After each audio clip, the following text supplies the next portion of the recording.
Picture this. You're 14, a cold autumn night in 1324. Your name is Isolde, and you're standing in the doorway of a damp stone cottage. You're wrapped in an old wool shift your mother once wore, passed down like a family curse. Your feet press into straw, soaked with rain. Behind you, a man. Older, unfamiliar, and now legally your husband. His name is Thibaut. He's nearly 40, red-faced, smells like vinegar and sweat. He got you in exchange for 3 jars of honey and a promise to fix your father's fence. A good deal, they said. Outside, the village men are drinking. They won't leave until they hear something. A noise. A moment. Proof that the contract has been fulfilled. Inside, it's quiet.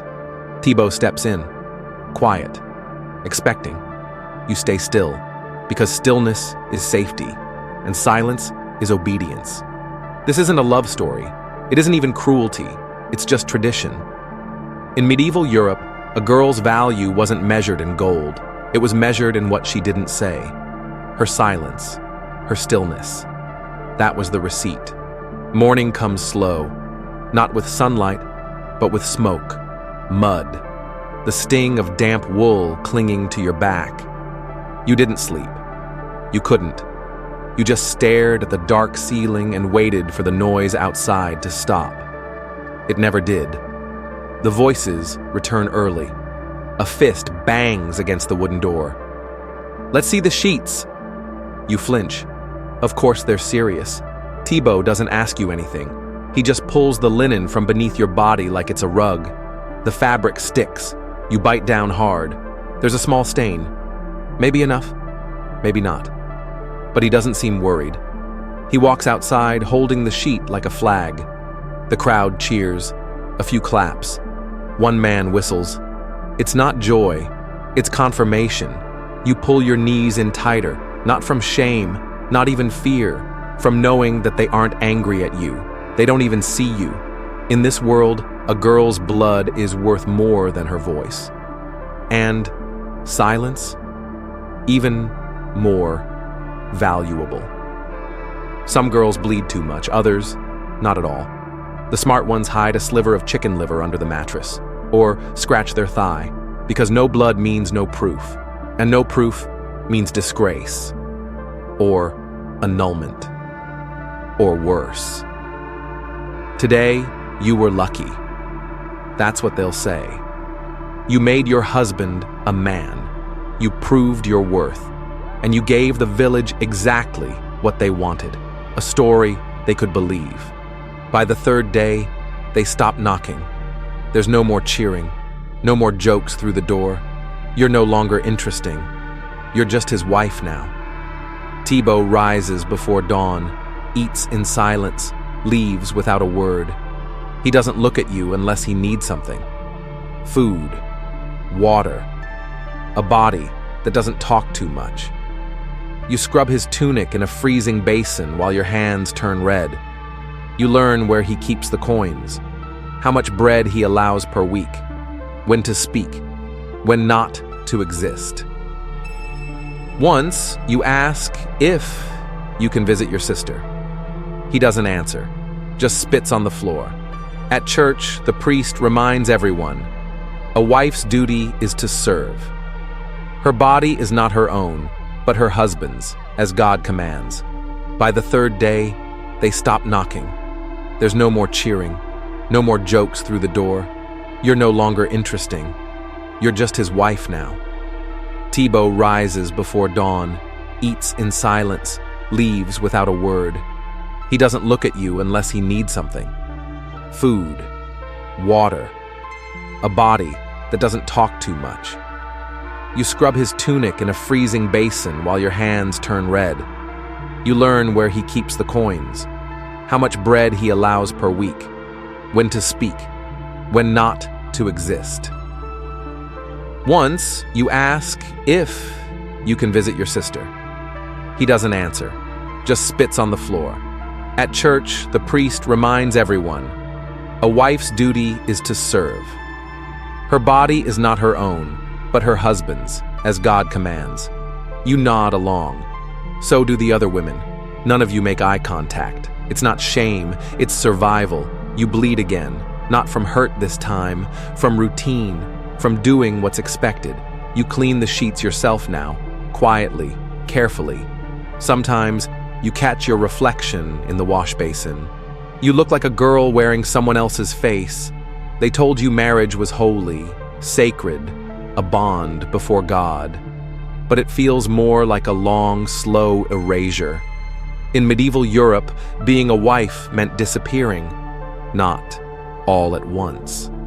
Just one silence at a time. The priest speaks with certainty. Man above, woman below, face to face, no pleasure. That's the only way that won't damn your soul. You're 14. He says this during Mass. You don't understand all of it, but you understand enough. Your body has rules. His body has rights. Sex isn't about love or consent. It's about doing it the right way, on the right day. Never on Sundays, never during Lent, never if you're pregnant, bleeding, or breastfeeding. According to the Church, that leaves about 50 days a year. 50 days to obey, not to feel. They say a man who enjoys his wife too much is an adulterer. That pleasure, especially female pleasure, is dangerous. A crack in the wall where the devil slips through. No one explains how you're supposed to feel, just what you're supposed to avoid. Desire, movement, eye contact. You try to be still, grateful, acceptable. And if one night Thibaut wants more than the allowed, you say nothing, because saying no isn't in the rule book. In medieval Europe, the Church didn't just govern souls, it governed bedrooms, and sin could start with a sigh. You step into the confession booth. The curtain closes behind you. The air smells like smoke and old wool. On the other side of the wooden grate, the priest clears his throat. Do you obey your husband? You nod. He can't see you. He waits. You whisper, yes. How often do you lie with him? You pause. And in what manner? Your heart pounds. You weren't told these were the questions, but this is the Church's job to police the soul, and the soul, apparently, sleeps naked beside a man who doesn't ask. You lie. Just a little. Enough to be forgiven. The priest assigns you prayers, Hail Marys for obedience, Our Fathers for passivity. You step out of the booth cleansed, not in body, not in heart, but on paper at least, you are pure again. You're not sure which sins are real anymore. Feeling nothing, sin. Feeling too much, also sin. Resisting, sin. Complying too eagerly, sin again. In this world, guilt is baked into your skin. The Church doesn't need to punish you. You'll do it yourself. Because in medieval Europe, forgiveness wasn't a relief. It was a ritual. And rituals repeat. They tell you to stay calm. Too much emotion could make your womb wander. That's what they believe. That the uterus can break free, climb up your ribs, and choke your heart. Madness, they say, starts from the inside. So they prescribe smoke. Sweet herbs placed between your legs to lure the womb back down. Rotting rags held to your nose to drive it away from your lungs. No one treats your mind, only your insides. Because in this world, your soul isn't the problem. Your body is. And medieval medicine? It doesn't heal. It explains away pain with blame. No one says the word pregnancy. They say things like delicate timing, or avoid the seed, or just lower their voice and change the subject. But the girls know. In the market, in the forest, behind the well, that's where they whisper the recipes. Pennyroyal tea. Tansy leaves boiled for hours, jumping backwards 7 times after it's over. Some press cold stones to their stomach. Others bite copper coins, or sleep standing up. You listen. You remember, not because you're planning anything, but because everyone needs a way out. even if it might kill them. They warn you. Too much pennyroyal stops more than babies. It stops hearts, stops breathing, stops everything. But the girl from the next village drank it anyway. No one says her name, just that she bled for 2 days and was buried at night. Some use lead powder, others mercury, a cure more deadly than the condition. You wonder, if they call this a sin, what do they call dying from it? In medieval Europe, a woman's choices weren't between right and wrong. They were between shame and survival, between poison and prayer. And most days, you prayed while you drank. You hear it from an older girl while washing sheets. If you don't bleed, they'll say you lied. And if they think you lied, they'll say you've been used. In some villages, no blood on the wedding sheet means annulment, or worse, returned like spoiled goods. With whispers that never leave your name, so girls prepare, a pin in the fingertip, a piece of liver hidden in the bed sheets, a drop of chicken blood folded in cloth. They're not fooling themselves, they're fooling the crowd. And in this world, the crowd is the law. You wonder what matters more, truth or theatrics, whether a smear of red is worth more than your voice. You've seen wives beaten for faking it, and others praised for dying pure, like their pain validated the whole ritual. Once, a girl bled too much. They clapped anyway, then buried her the next morning. The stain is currency, a receipt, a public announcement that you were worth the price. In medieval Europe, virginity wasn't just a body part. It was proof of value. And if real blood couldn't deliver that proof, something else had to. Some marriages end in whispers. Others end in court. If the husband claims you didn't bleed, or that you resisted, or simply that you weren't convincing enough, you go on trial. Not for breaking the law, for failing to seal the contract. The court sends for witnesses. They ask if the neighbors heard noises. They examine the sheets. And sometimes, they examine you. Not your words, your body. They call it justice. But it feels more like inventory control. You try to remember what you said, what you wore, how loud you breathed. They ask you questions you don't know how to answer. Did you move too much? Did you enjoy it? Were you truly untouched? As if your body is a crime scene. As if silence is suspicious. As if trauma needs to be loud to be believed. In some cases, they send you home. In others, they send you away. Because in medieval Europe, the burden of proof never left your skin. It stayed on the linen. It stained your name. And even if you survived the night, you still had to survive the verdict.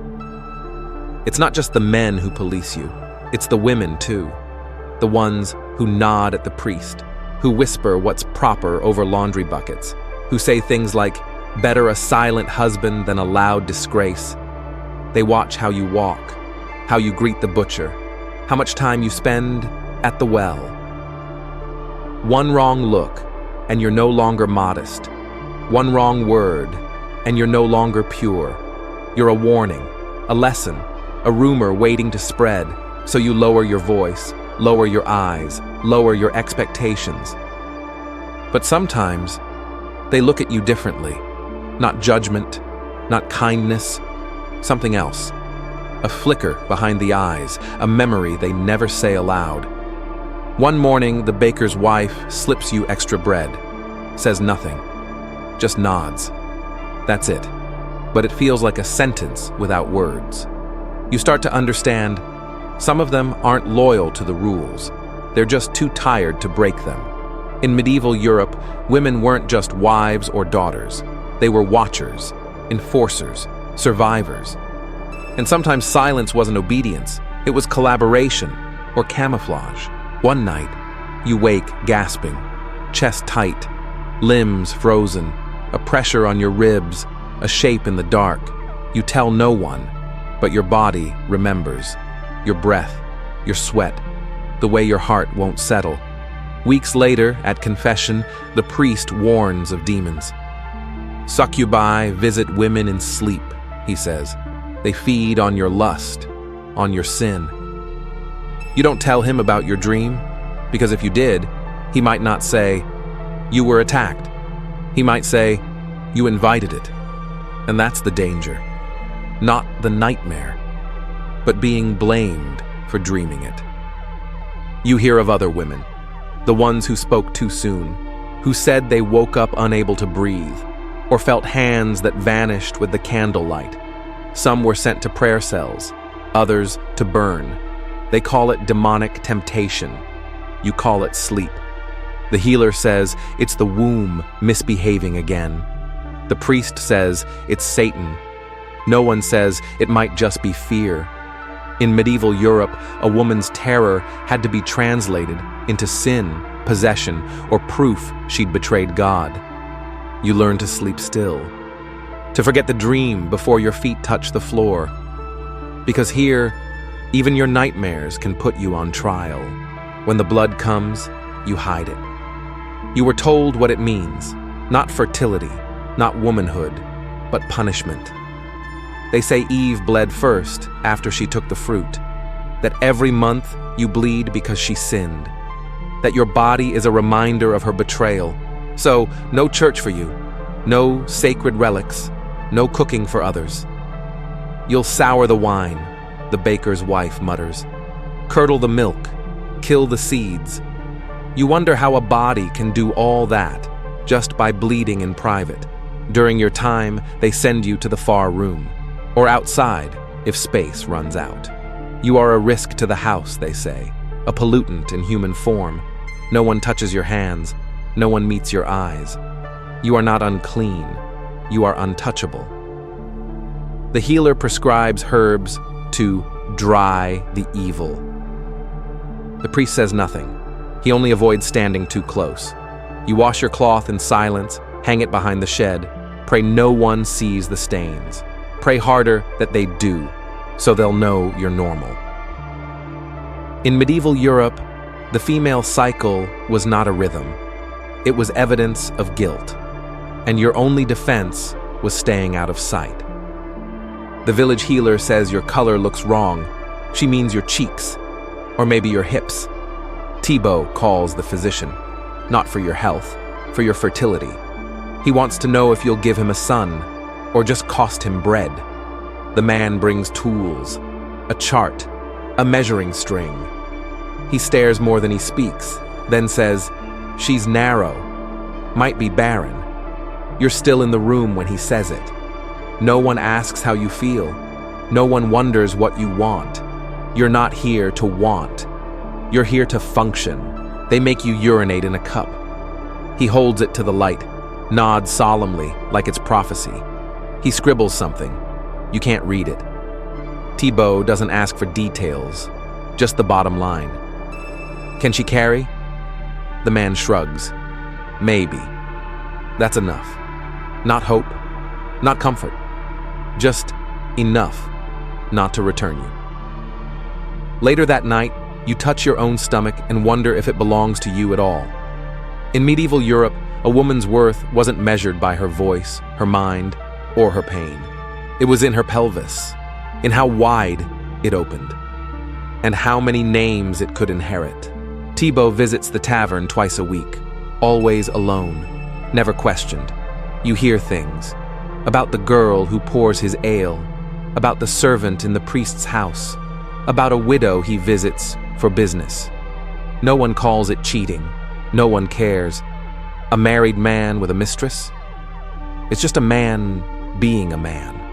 A right, a relief, a reason to drink. But if you were seen laughing with the blacksmith's apprentice, or even looking too long at the wrong man, that wouldn't be a story. That would be a trial. You ask an older woman what happens if a wife is unfaithful. If she's poor, she bleeds. And if she's noble, she gets sent to a convent. With silk sheets, same action, different ending. One walks free, one gets buried. You learn fast. Morality is not about sin, it's about status. In medieval Europe, Men sin loudly, women bleed quietly, and justice wears a coin purse, not a blindfold. So you keep your head down, not because you're pure, but because you're replaceable. They write poems about love, paint frescoes of longing, sing ballads of women they'll never touch. It's called courtly love. A knight adores a noble lady from afar, pure, tortured, poetic. The twist? He's usually married. So is she. But that's the point. True love, they say, must remain unfulfilled. Marriage is for duty. Longing is for the soul. You hear the lute through the window. The same men who won't let you speak at dinner write verses about the pain of her absence. Absence. You live in his house and still feel that. You try to read one of the poems. A scribe lent it to the butcher's son, who passed it to you. Her eyes burn through my armor, yet I do not melt. You snort. The last man who looked you in the eye was drunk. The one before that was your priest. Courtly love was never written for women like you. It was written for the idea of a woman. Untouched, distant, draped in velvet and metaphor. You wear wool, smell of ash, knead bread until your wrists ache. No one writes sonnets for that. They just expect it. In medieval Europe, love was worshipped, as long as it stayed fictional. You're 17, still unmarried, but someone's family is considering. They set up a bed, place a thick wooden board down the middle, one side for you, one side for him. It's called a bundling board. You're allowed to talk, maybe smile, but you're not supposed to cross over. They say it's sweet, a quaint tradition, a quiet moment to get acquainted, properly. You lie flat, eyes on the ceiling, listening to every sound. It doesn't feel like custom. It feels like inspection, polite, silent, and unspokenly final. In the morning, they ask questions. Did he make you laugh? Did she seem healthy? You're not a person. You're a compatibility check, like trying shoes on before a long walk. Some families don't use the board, just trust, or temptation, or desperation. That's when the real trouble begins. When bundling leads to bumping, and a wedding dress has to be stitched fast before the belly shows. You survived the night, didn't talk much, didn't move. Still, they say, seems like a good match. In medieval Europe, intimacy wasn't about feeling. It was about forecasting. Love wasn't promised. But function? That they measured. It's the 1st of May. The sky is clear. The ale is stronger than usual. And the woods call like a song you forgot the words to. The village girls wear flower crowns. The boys carry branches. All of them vanish into the trees at sunset. They say it's tradition. To gather greenery for the village square. But everyone knows what happens in the dark. No priests, no parents, just warm breath and soft dirt. And the feeling, brief and dangerous, of being free. You went once, just to watch. But even that made you suspicious. So now you stay back and listen to the laughter echo through the branches. 9 months later, the village midwife is busier than usual.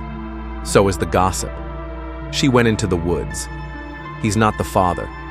Must be a May child. May Day is the only night no one asks too many questions, but February keeps the score. Some girls marry quick. Some are sent away. A few disappear entirely, but the festival lives on, because for one night, rules are forgotten, and the risk feels worth it. In medieval Europe, desire was not erased, only delayed, until the feast, until the woods, until someone forgot to be afraid. And for that one night, pleasure became louder than punishment. Thibaut wants a son, not for joy, for inheritance. So he reads an almanac, marks the calendar, studies the moon. If you conceive during the waxing crescent, the healer says, you'll bear a boy. During the waning, a girl, Or worse, you're told to lie on your right side afterward, to eat salted fish, to avoid onions, because apparently onions make daughters. They tell you the stars care, that your womb listens to planets, that your child's fate is written in the sky, not your bones, not your blood. No one asks what you want. They only ask which direction you are facing. There are charts now, diagrams of which sexual position will produce which sex. Missionary gives boys. Woman on top, risky, rear entry, animalistic, girl, maybe cursed. You try not to laugh, but laughter is dangerous. It sounds too much like refusal. So you nod, memorize. Let them map your body like it's a battlefield for bloodlines. And when the baby finally comes, a girl with your eyes, no one says congratulations. Just silence and a quiet scribble in the ledger. Try again next spring. In medieval Europe, fertility was hope wrapped in madness, and a daughter was a failure with a heartbeat. You think your home is private. It isn't. The priest knows when you raise your voice. The neighbor hears when the bed creaks. And once a year, you kneel. Not to pray, to confess. What position? How often? Did you feel pleasure? He's not judging. He's recording. Each detail sorted, weighed, assigned a penance. One wrong answer, and you're not just sinful. You're unnatural. And unnatural souls, they attract questions, whispers, sometimes inquisitors. If someone accuses you, the church investigates, not with mercy, with manuals, pages filled with diagrams, lists of forbidden acts, a ranking system for shame. You don't need evidence, just suspicion, just one voice behind one wall. Some trials end in prayers, others in cages, or worse, on fire. You learn to speak softly, to move quietly, to live like you're always being watched, because you are. In medieval Europe, purity wasn't personal. It was public property. And privacy? That was the first sin no one forgave. The priests warned you. The neighbors watched you. The midwives whispered secrets you couldn't prove were true. They gave you rules, schedules, penances, one right way to lie down, one right time to feel. They said love is dangerous, lust is filth. Your body is a trap set by the devil. But something didn't listen. It stirred anyway. In the spring fields, in the tavern corners, in the dark, between cold sheets. No matter how many laws they wrote, the flesh remembered. You saw it, in stolen glances, in hands brushing where they shouldn't, in Mayday forests where rules go to die. You saw a girl risk her name for one kiss, a boy sneak out knowing he could be whipped, or worse. You heard songs they weren't allowed to sing, stories they told in stables, behind barns, under breath. The church tried to purge it.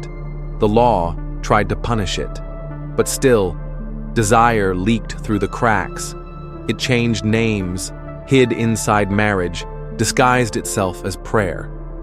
But it lived. Because in medieval Europe, pleasure was rebellion. And rebellion always finds a way back. Medieval sex rules were insane, but maybe not so different. Today, we just renamed them algorithms, purity rings, dress codes, shame disguised as values. So laugh at the past if you must, but look carefully. You might still be living in it.